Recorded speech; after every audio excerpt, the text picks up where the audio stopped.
At some point, we're going to have to start calling out reporters and public officials for the truly dangerous people they are, for being in denial, deceit, and delusion about the level of black violence in cities and places all around the country, cities big and small. You know what? Come to think of it, why don't we start right now in Washington, D.C. with this story. Neighborhood dispute in Southeast D.C. turns deadly. The man shot and killed a prominent Pakistani philosopher. Friends and family overcome with grief tonight. News 4's Derek Ward with reaction from the victim's wife and the emotional pain being felt thousands of miles away. Theirs was a love to envy. I would say to him that, I would much rather pass away before you. And he would say, no, I couldn't bear that. So I think I'm going to go before you. Nafisha Hudboy and Jawed Bhutto's relationship was much deeper than conversations about their passing. We shared everything. The third-floor condominium they shared on Wade Road in Southeast was their oasis of books and friends and a community that welcomed them. It was close to her job in D.C. And so I selected Anacostia. Jawed was a well-known professor of philosophy at Sindh University, though a teaching post here had eluded him. His degree from a college in Bulgaria wasn't recognized, and one of his former students says that was a shame. He worked on people. Some of his students and back home in Sindh, Pakistan, are very they're activists, they are teachers. So he produced people. Friday morning, just steps from his home, Jawed was gunned down, and police arrested a downstairs neighbor, 45-year-old Hillman Jordan, and charged him with first-degree murder. We have a neighborhood dispute. Somebody decides to introduce a firearm into that dispute. And now we have a family who's lost somebody. What happened on this street in Southeast has reverberations thousands of miles away. As friends and family surround her here, she's hearing nonstop from home. Jawed and Nafisa had talked about returning home to Pakistan a couple of weeks to reconnect with friends and family there. We were planning our trip when this happened yesterday. Now they'll make that trip together, just not under the circumstances they had wanted. Okay, story was bad enough, right? A highly respected guy from Pakistan living in Washington, D.C., killed by one of the they just got killed by an anonymous person. Okay, so here's what really happened. This guy lives in a part of Washington, D.C. called Anacostia. It's basically 95, 6, 7, 8% black. That's a black town. It's one of the most dangerous neighborhoods, not just in Washington, D.C., but in the United States of America.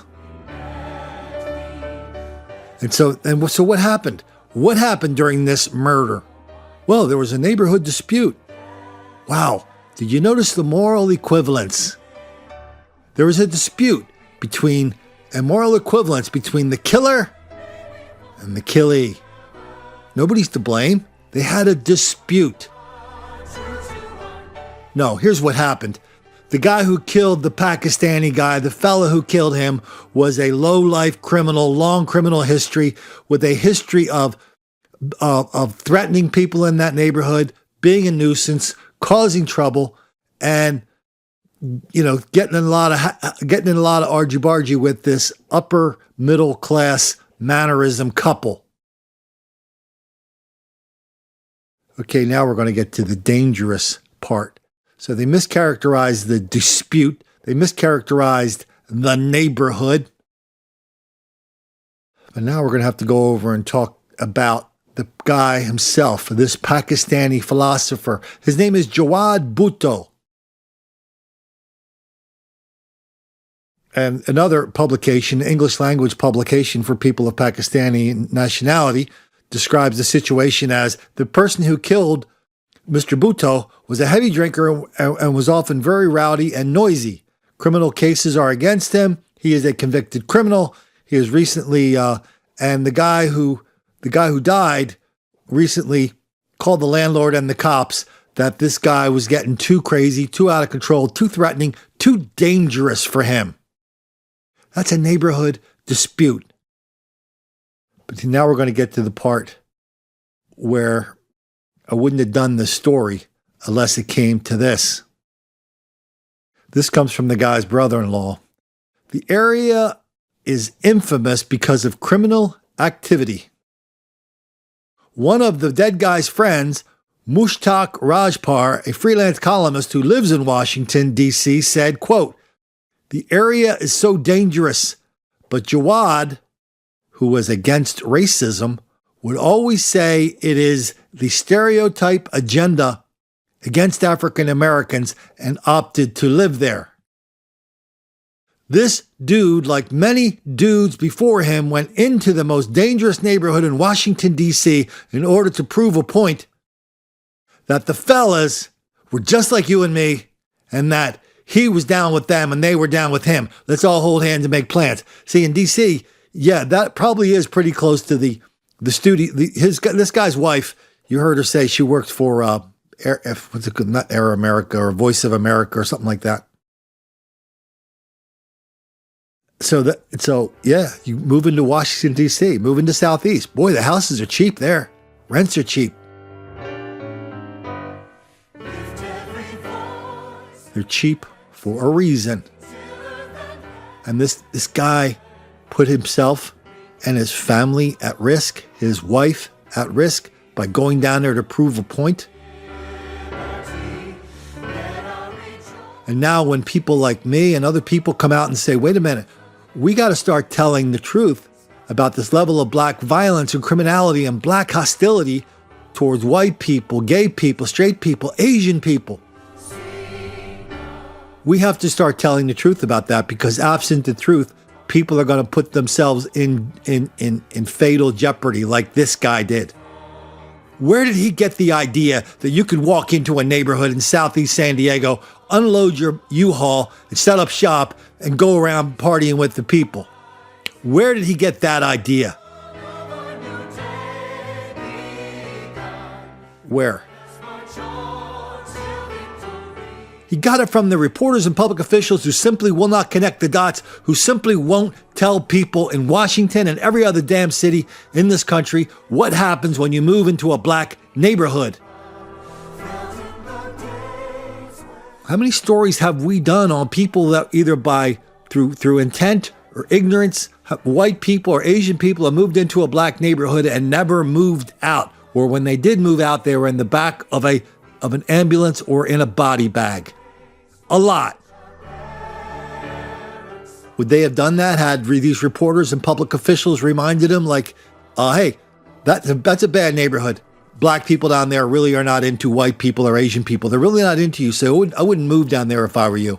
No, instead of what we get is the relentless retelling of the biggest lie of our generation, the hoax of black victimization, the hoax of white racism. Somebody gets a sign, Black Lives Matter. Oh my God, white racism is killing black people in Washington, D.C. every day. When it is the opposite.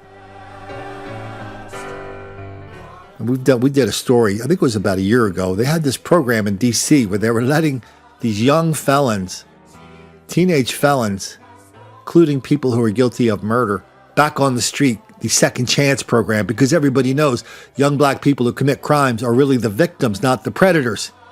And I forget what the number was. It was like some crazy number, like over 100 people have been killed by these people they let back on the street because everybody knows that black people are not responsible for their own behavior. Everybody knows their criminality is not really out of proportion. I mean, we got a professor at Georgetown University who tells black people in the pages of the Washington Post, he tells them, don't vote to convict black people if you think they're in there because of racism. Well, every black person's a victim of white racism. Everyone. That is the dominant narrative of our age. Then people like me come along and we start telling the truth about this, and the fellas and their lovely ladies and all their enablers, public officials and reporters, they said, no, Colin, we don't want you in the public square contradicting us.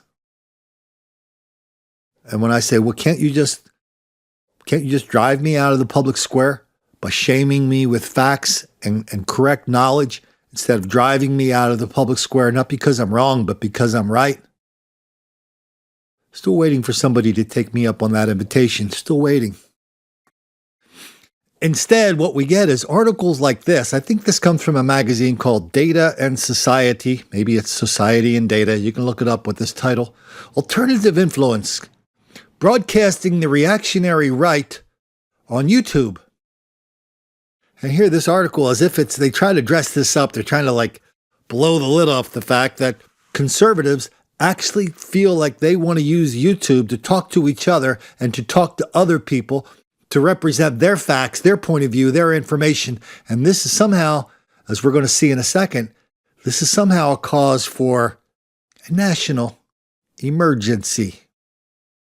And so this report from this magazine identifies and they call it the Alternative Influence Network, an assortment of scholars, pundits, and celebrities internet celebrities who use YouTube to promote a range of political positions from libertarianism all the way to white nationalism. Content creators in this Alternative Influence Network claim to provide an alternative media source for news and political commentary. They function as political... We're setting the table here. I'm letting you I want you to hear how these guys talk about themselves and about us. They function as political influencers who adopt the techniques of brand influencers to build audience and sell them on far-right ideology. Boy, I think it was Socrates who said, the beginning of wisdom is the definition of terms. There is no wisdom in anything you're about to hear in this stuff we're about to hear here. This report presents data from They're talking. Then they're kind of like analyzing how it all works, because it can't be the quality of the ideas. It must be these clever reactionary conservatives pulling tricks on YouTube and spreading their message out to unwilling, unable to criticize kind of people who just accept ideas willy-nilly. This cross-promotion, back to the story, quote, this cross-promotion of ideas forms a broader reactionary position, a general opposition to feminism, social justice, or left-wing politics. Members of this network cast themselves as an alternative media system by establishing an alternative sense of credibility based on relatability, authenticity, and accountability. This stuff actually is going to get good here in a second. They cultivate an alternative social identity using the image of social underdog and countercultural appeal. They use ideological testimonials, political self-branding. Now get this, here's another thing we use. Search engine optimization and strategic controversy. That helps spread their ideological content. The reason I want to give you a little bit of dose of this really banal observations is because wait till they drop the big boy on you to tell you, as a result of these brilliant observations they're making, what YouTube should be doing. The alternative something network, they facilitate radicalization through social networking practices, including audiences are able to easily move from mainstream to extreme content through guest appearances and other links. Political influencers themselves often shift to more radical positions following interactions with other influencers or their own audiences. When viewers engage with this content, it is framed as lighthearted, entertaining, rebellious, and fun. This fundamentally obscures the impact that issues have on vulnerable and underrepresented populations, including the LGBTQ community, women, immigrants, and people of color. In many ways, YouTube is built to incentivize this behavior. The platform needs to not only assess what channels say in their content, but also who they host and what their guests say in their content. An immediate environment consisting of networked influencers YouTube must respond with policies that account for influence and amplification as well as social networks. This comes from a group called the Data and Society Research Institute. I hope you just heard what they said.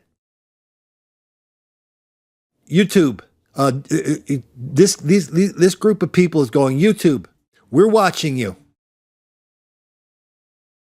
Conservatives are using your platforms to tell people the truth. Or, and there was, as they might put it, YouTube, conservatives are using your platform to tell people lies, and your audience is too stupid to figure it out. But when it got weird is when this article came out, I don't know, a couple of months ago. But then this thing came out. This came out from a group called the Digital Society Contract.net. And the headline of this is just a couple days ago. The headline is, YouTube stops recommending alt-right channels. In a long-awaited move, YouTube seems to have made major changes to its up next recommendations. I mean, here's the thing about YouTube. Okay, I've got 120 million YouTube views under my belt. I happen to learn things even accidentally along the way. The great thing about YouTube is also the worst thing about YouTube. To me, personally, I now know I was kind of using YouTube as a crutch to build my audience. Maybe it wasn't, maybe it's unfair to even to myself to say it was a crutch. But when you're in the sweet spot of YouTube and they like what you're doing, they will put your videos on the suggested list. And that is where the home runs are hit, right there. So if you're a YouTube consumer, YouTube really wants to give you what you want to see, because there's only one goal only, and for them is to keep you on their channel as long as possible. But if there's a contradiction there, if there's a conflict, when Colin starts posting videos of black violence and official and denial, deceit, and delusion, well, then YouTube will shut down Colin's channel, even if it means they're going to lose some viewers. I mean, that's how deeply they are into this. And so according to this article here, and according to some tweets that brought this article to my attention, after that last article came out, here's, for example, they were showing that of some, they measured the audience, and they measured the suggested viewership, suggested views from channels they identified as alternative channels. And as of about a month ago, which here it's, well, maybe 3 weeks ago, here it's dated February the 14th, there's a graph, and you can see the graphs going up, about 15% of alternative channels are actually being able to show up on suggested videos. But as of February the 14th, that went down to almost zero, and it's flatlining ever since then. So these guys are like happy. They said, come on, YouTube, you got to start paying attention to those people like Colin Flaherty. He's out there telling the truth about this, that, and everything else. Once the toothpaste is out of the tube, you can't put it back in. So they're celebrating. They're celebrating the fact that they get to take a shortcut. They do not have to confront a Colin Flaherty or anybody else on the internet with information that proves me somehow wrong. Tall order, since basically I just show people videos saying, hey, did you see that? And so they're taking the shortcut. They're going right to YouTube and saying, listen, you got to cut them off. You have to, it's not just YouTube. You have to shadow ban them, cut them off. You got to remove them from the suggested videos. That's where the sweet spot is. And so, now that I'm off of YouTube, I've been off YouTube for a year. You guys know that. But now that I'm off, I realize that people are saying, Colin, you got to get back on YouTube. You got to get back. No, I've been kicked off 5 times, okay?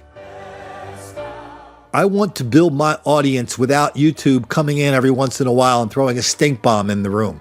I want to connect with you guys directly without YouTube having anything to say about it. going to be a little harder, especially at first. It's been a little harder, especially at first. And quite frankly, the money's different. If you have a big YouTube audience, you're basically making about $1,000, let's just say $600 to $1,200 somewhere in there for every million views you get per month. So if you're doing, I mean, I wasn't the biggest channel on YouTube, but 18 months ago when I was doing 2 years ago when I was doing 12 million views a month, you notice I wasn't going back to you guys every now and then going, hey, you guys, put a few coins in the cup. Good old Colin's running dry. No, I wasn't doing that. And so there's a lot of good reasons to be on YouTube. They deliver this audience to you just automatically. Now I got to actually go out and find the audience, which is okay. But once I find you guys, I really don't want to let you go. I want to stay in touch. That's why I always encourage you to go over and sign up for my email things. But now we get a look kind of inside of what that is. How hard so many people are working to shut people out of YouTube. God, what about this great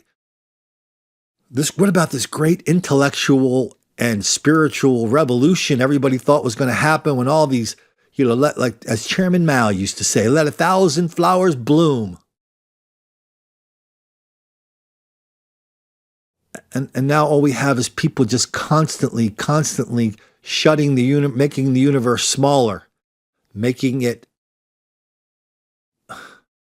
I mean, I can't even get my mind around how strange it is to have 24-year-old kids with purple hair who just got out of college last year, probably living in the Philippines or in India, telling you and me what we can talk about. Then celebrating the fact that they are interfering when you and I are talking. They get in the middle and say, this conversation is over. Bam. And then they go out and have a party about it. That is YouTube, Facebook, Twitter, Patreon. What did I leave out? In the meantime, and so while they're shutting, look, for example, me down, when they're doing everything they can to shut me down, we have professors from Pakistan moving into the worst ghetto of Washington, D.C. without one clue as to what he's getting into because the local media won't tell him. And whatever chance he had to learn about what really is going on in that neighborhood, how people who are not black are targeted for violence, robbery, assault, and murder, whatever small chance he had to learn about it went from small to zero when YouTube shut me down. I mean, we have a big audience now. I mean, we still have 5 to 10 million people a month getting our from tweets and from Facebook and minds.com and people doing stuff on YouTube, posting my videos on YouTube and me sending out email. We're still reaching a lot of people. But we had more before. Let's just be honest about that. But the more we reach, the more I feel like we could have reached some way that Pakistani philosopher and or his wife and got them straightened out on what it's like for a white person to move into a black neighborhood. Maybe somebody could have said, hey, did you ever read Colin's book where he told the story of Ray Woodstrand in St. Paul? Ray Woodstrand was a happy-go-lucky kid in St. Paul. He decided he was going to move in to the ghetto of St. Paul. He was a kid that had his own show on public access TV. Just a happy, free spirit, right? Goes down there to party with the fellas. He's out there walking around his new hood at 10 o'clock at night. He sees 50 black people standing around. He goes up to them and he goes, hey, what's up? Next thing you know, he's on the ground. Next thing you know, there's a black person who has his brains on his shoes. Oh, except for that, it's amazing how close those people got away with almost killing Ray Woodstrand. And the dominoes kept tripping into the future. There's Ray Woodstrand, permanent brain damage. Somehow gets behind a car, gets into a car accident, hurts somebody, like driving a bike really bad. And the dominoes just keep tripping out into the horizon where we can't even see them anymore. And we want to tell people about Ray Woodstrand and people like him. Don't be stupid. I know that in Europe and in Asia, everybody knows that black people in America are relentless victims of relentless white racism all the time, everywhere. That explains everything. If you've ever traveled to Europe or Asia and you watch their English language TV, you'll see. I mean, when I see it, it's like you hardly even recognize it. You know, and I'm not even talking about BBC. When you see, as bad as CNN is here, wait till you see it when in Europe sometime or in England. Wow. They're describing a country that is unrecognizable, complete with lots and lots and lots of white racism and black victimization. The entire world knows that black people in America are relentless victims of relentless white racism.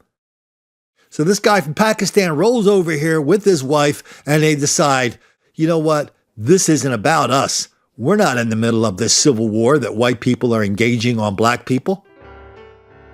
Well, nobody told them that black people are not really into white people or non-black people around here. Nobody told them that. Now he's dead. For what? I can't answer that question. I don't know why he's dead. I don't know why we have to sit here and let these clowns at YouTube and Facebook and Twitter tell us what we can and cannot say when it is the truth.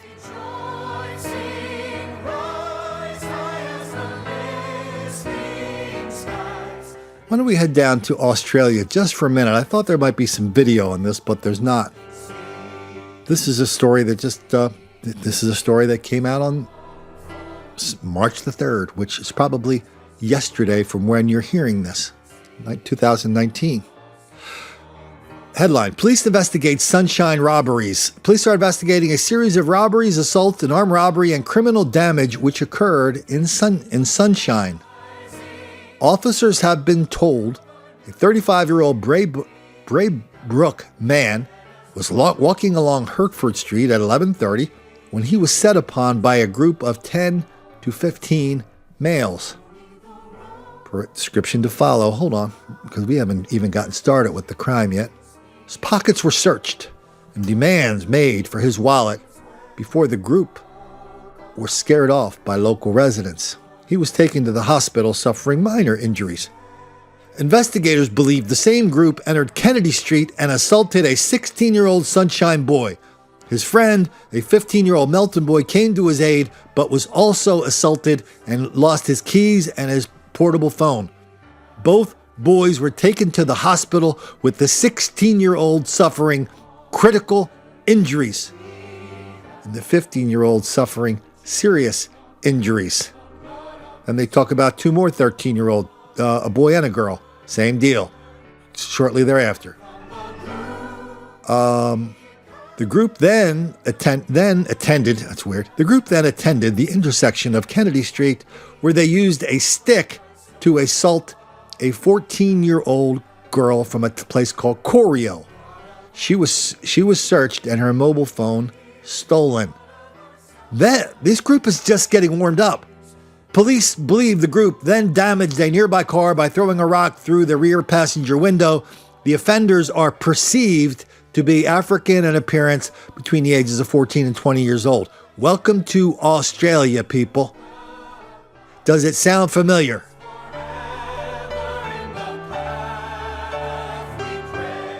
Welcome to Australia. Does not just the violence, does the black on white hostility sound familiar there? Does the laughing sound familiar? It should.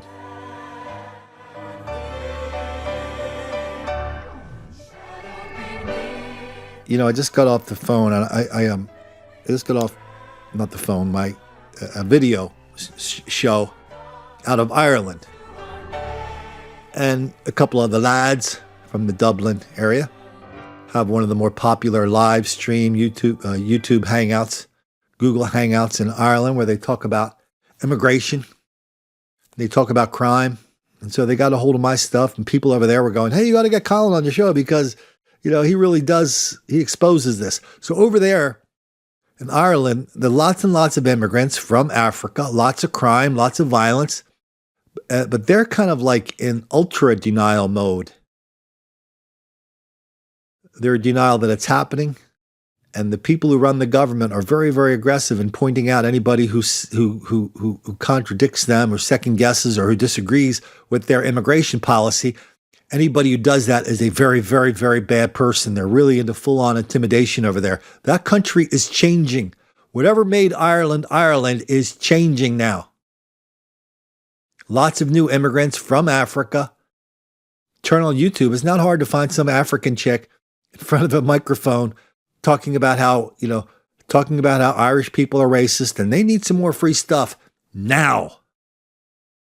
This is somebody that was like in Nigeria like 2 or 3 years ago. And now people in Ireland are going, what happened to our country? I thought, we were going to invite these guys over from Africa. Our people who run our country said it would be okay. They were going to make a great addition to our country by adding diversity to this country. I think some people kind of thought it would be a little bit of an adventure. Now they invite them over and nobody's assimilating. Nobody gives a damn about Ireland. Nobody gives a crap about Irish history. Nobody gives anything about anything. Except bringing what they ran away from. They brought it with them. Now they're trying to transplant that in Ireland. This chaos, vulgarity, obscenity, violence, ignorance. And now people in Ireland are going, what happened to our country? That's what we hear people in this country say. What happened to my city? What happened to my neighborhood? What happened to my country? When did good become bad and bad become good?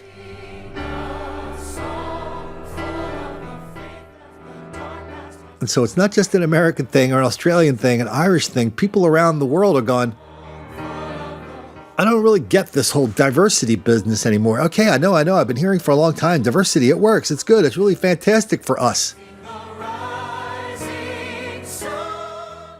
Just a few months ago when that movie, I think it was, what's it called? Crazy Rich Asians or something. It's kind of a big sensation.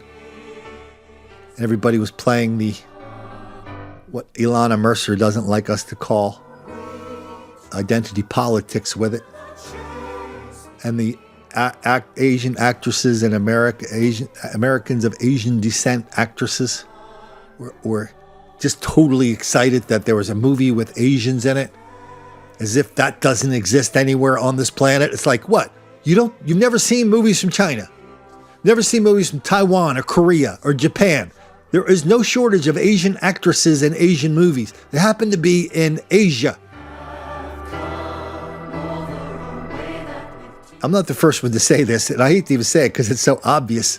But if you and I took a plane to Japan or China and set up shop, and we stayed there within a year, you and I were like marching around telling everybody we want diversity just because we're Americans and white, and we want lots of we want lots of free and special privileges.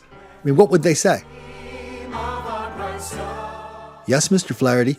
Here are your tickets to the Chinese version of the Academy Awards. Can we get you a nice apartment and a nice house while you're at it? It's just a strange world, and I want to keep mentioning that because I don't want you to think that you are the one who's strange. You are the one that's not normal. No, these people that are foisting these crazy ideas on us, it's them, not us. And we just saw them in full bloom in those 2 magazine stories I was just reading about how they really want YouTube to shut us down. And YouTube is shutting us down. That's the world we are living in now. Let's take a quick break, and I'll do a commercial message, and we'll come back with another. I want to do a story about a hate crime when we come back. Okay, we didn't really go anywhere, but here we go. So I kind of promised when I started doing these podcasts that I would make a little bit more of an effort to let people know what they could do if they wanted to help. So if you want to help, if you're listening to this podcast right now, I'm just telling you, you're one of the hardcores, okay? You're kind of down the road with us. So here's what I want you to do. If you want to be part of this, I'm going to take you right up the ladder. The very first things you do is you share, like, subscribe, and comment, okay? Because if we do all those things, and enough people do them, it just makes it a lot more difficult for even Google and YouTube and everybody to kind of use their algorithm to keep us down. So share, like, subscribe, and comment. I mean, if you take one of our videos, you take this podcast and pop it on your Twitter or you pop it in an email, there's nothing Twitter can do to stop that.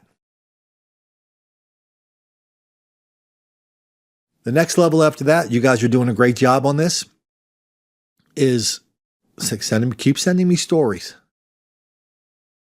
Stories about, maybe you know the real version of what happened.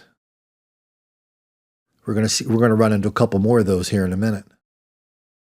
And if you want to take it to the next level after that, go sign up for my email, colin@colinflaherty.com. If those articles from Data and Society and that other one called Data Society or something, those articles in those two places, if that didn't scare the hell out of you, it should have. There are people, devoting their entire professional lives to doing nothing but driving a wedge between you and me, between you and people you depend upon for information, whether that's me or Jesse Lee Peterson or Mark Dice or Rogan or Alex Jones or Gavin McInnes. This is a very long list. So get on my email list. Go to colinflaherty.com. And while you're over there, go get yourself a coffee cup. It's up in the merch. Just click on merch. Boom, you'll see the cough. One will say, my favorite one is the truth is the new hate speech. Then there's another one that says denial, deceit, delusion. Go get yourself a coffee cup and a t-shirt. Guaranteed your coffee will taste 86.9% better in that coffee cup. And if you're really fired up and you really want to do something, if you really want to put some wings beneath my wings, in part to to help me recover from, I wouldn't say it's a body blow, but whatever, right, one step below body blow. What Amazon did to me last week was toss my paperback and Kindle off of their store. My other books are there, but just don't make the black kids angry. Put a few coins in my PayPal. Easy to find at colinflaherty.com. You can do set up a monthly thing. Some people do $1 a month. Some people do a lot more than $1 a month. However important you think this is. Oh, and by the way, there is some news on my Don't Make the Black Kids Angry. You can get the ebook version. I kind of hesitate to call it a Kindle version, but I think you can read it on your Kindle. I'm not sure. But there's an outfit called Smashwords, smashwords.com. Just go in there and put Colin Flaherty and you'll see my ebook version. So you can get this on your computer anytime. I'm still trying to get it. I'm trying to get it to another place where the paperback version will be available. It's just unlimited demands on my time, limited amount of time to get it done. So that's all that is.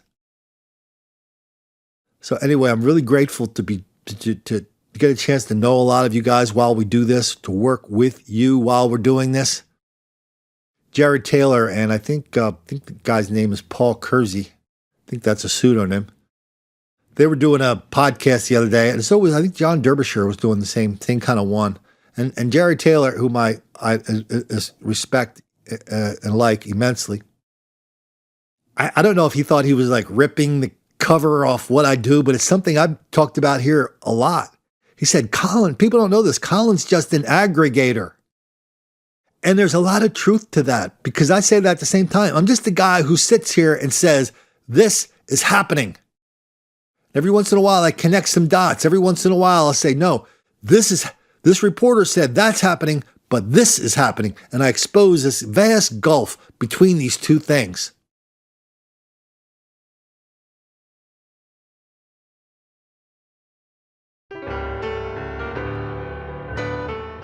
And so we're just sitting here. My only and people will call. They'll drop. Some of the trolls drop in and go, "Colin, you're not very smart." Never said I was smart. I just said I'm a guy keeps his eyes open and doesn't mind telling people what he sees. That's why I don't do causes or solutions. Aren't you guys sick of those causes and solutions by now?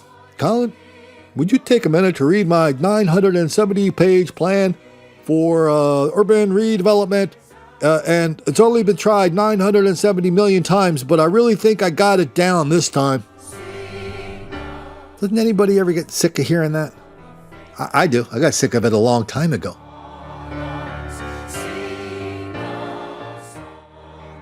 And while people dilly-dally around playing silly games, trying to kick us off YouTube, trying to stop us,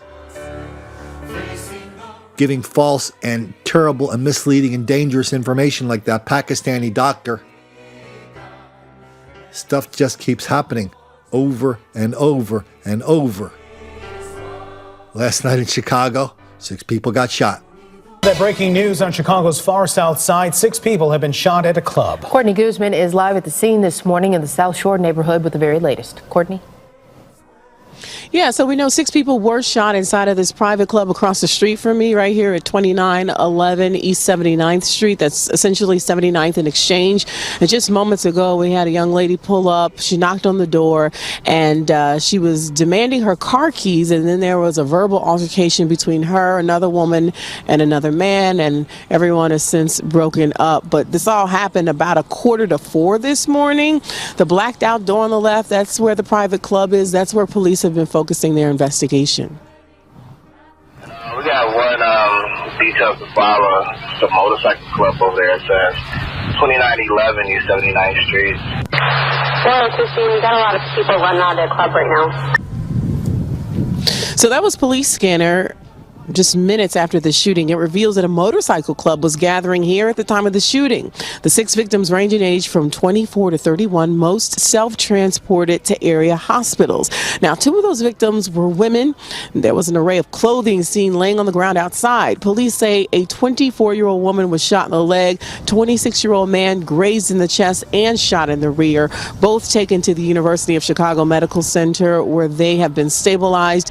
3 other men took themselves to Jackson Park Hospital for gunshot wounds to the thigh, leg, and knee. They've also been stabilized. The 6th victim, a woman, self-transported to Providence after being shot in the knee. Police say they are still trying to determine exactly what led to those shots being fired inside of this private club across the street, but they also say no one's in custody for this shooting right now. Mind blown. Last night in Chicago, 6 black people were shot by a black person in a club. At the club. Mind blown. All mass shooters are white. Oh no, 3/4 are black. You can't say that, Colin. New York Times says 3/4 of mass shooters are black. Why don't we finish up with this, or at least head into the backstretch, with this story from Lamar, South Carolina. That's pretty close to Myrtle Beach. Now, as you know, Myrtle Beach, we just did a story on this the other day. Black Bike Week coming up. Right now, the NAACP, they're gearing up for Black Bike Week in Myrtle Beach.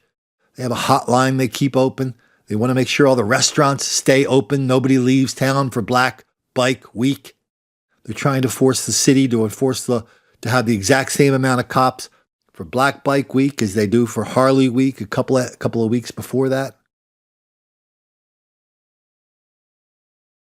So into that cauldron of denial, deceit, and delusion comes the mayor of a little town near Myrtle Beach called Lamar. Let's hear the audio of a recent report I did on that. Say hello to America's newest hero in the war on hate. She's the mayor of Lamar, South Carolina. Her name is Darnell Bird McPherson.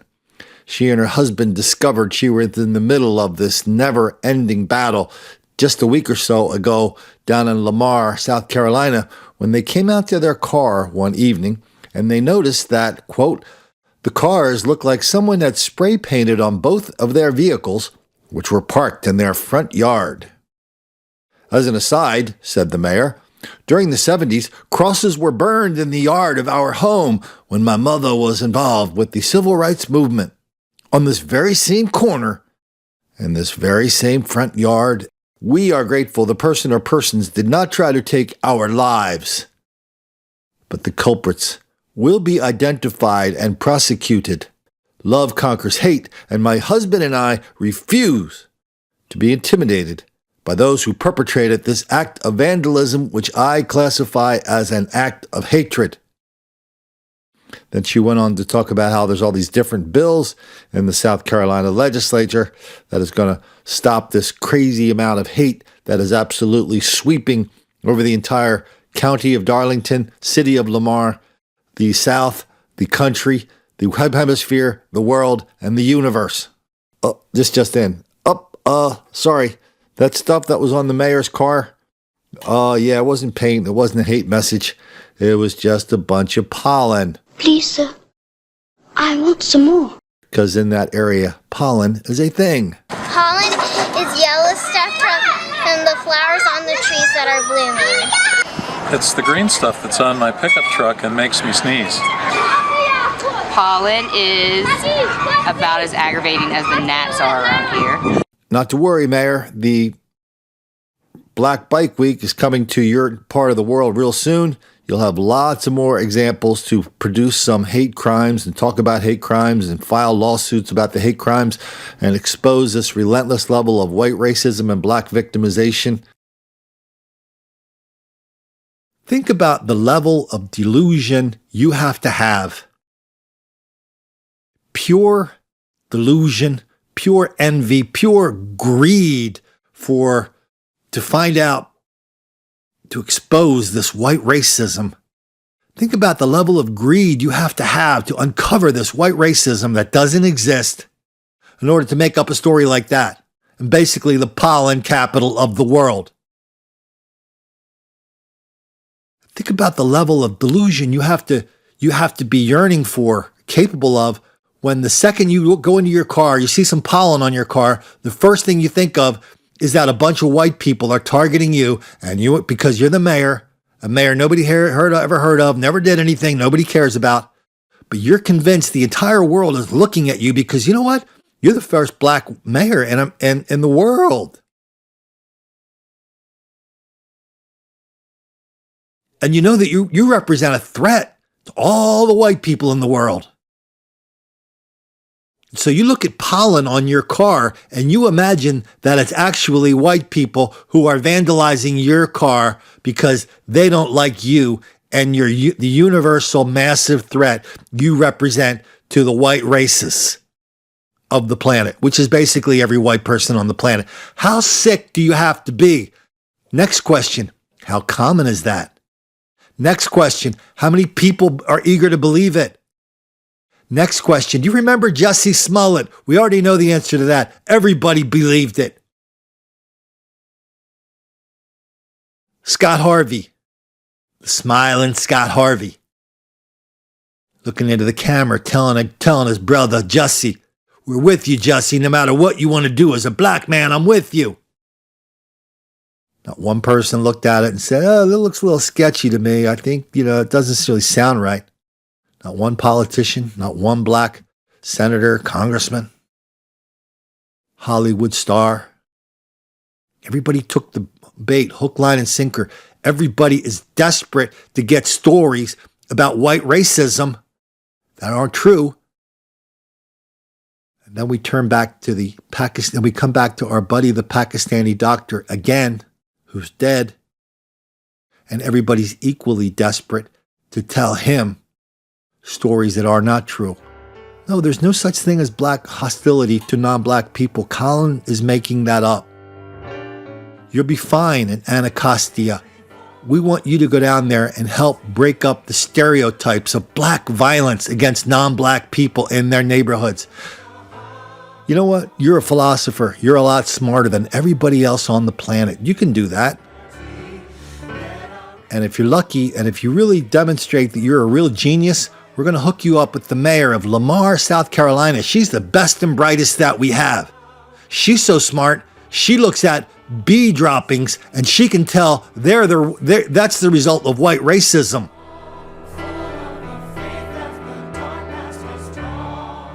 Boy, it seems like some days there's a lot of storm clouds on the horizon.